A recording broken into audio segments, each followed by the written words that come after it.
৭,০০০-এরও বেশি দ্বীপ, ঝকঝকে সমুদ্র আর হাসি মুখে স্বাগত জানানো মানুষ। চলুন চোখের পলকে ঘুরে আসি ফিলিপিন্স, যেখানে প্রতিটি মুহূর্ত ছবির মতো সুন্দর।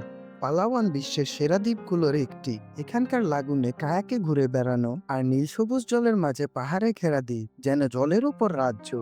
এলনিডো আর কারণ এখানকার আইল্যান্ড হপিং, স্কুবা ডাইভিং আর জলের নিচে পুরনো জাহাজ দেখা এক কথায় অ্যাডভেঞ্চারের স্বর্গ। সিবু, যেখানে আপনি হাঙরের সাথে সাঁতার কাটতে পারেন।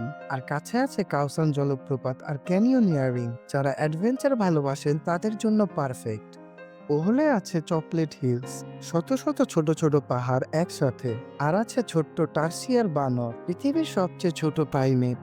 রাজধানী ম্যানিলা জীবনের ছন্দে ভরপুর, জিতনির কোলাহল, রাস্তার খাবার আর উষ্ণ হাসিতে ভরা বাজার। শহরের ব্যস্ততাও সুন্দর। ফিলিপিনো খাবার মানে স্বাদের বিস্ফোরণ, অ্যাডোবো চিকেন, নতুন ধরনের সি ফুড আর গরমের দিনে এক গ্লাস হালো হালো একেবারে অসাধারণ। ফিলিপিন্স মানে শুধু সাগর নয়, এটা মানুষ, মন আর মনোমুগ্ধকর প্রকৃতির গল্প। তাই আপনার ট্রাভেল লিস্টে এখনই অ্যাড করে ফেলতে পারেন ফিলিপিন্স। ভিডিও ভালো লাগলে লাইক দিন আর সাবস্ক্রাইব করতে ভুলবেন না। দেখা হবে পরের গন্তব্যে।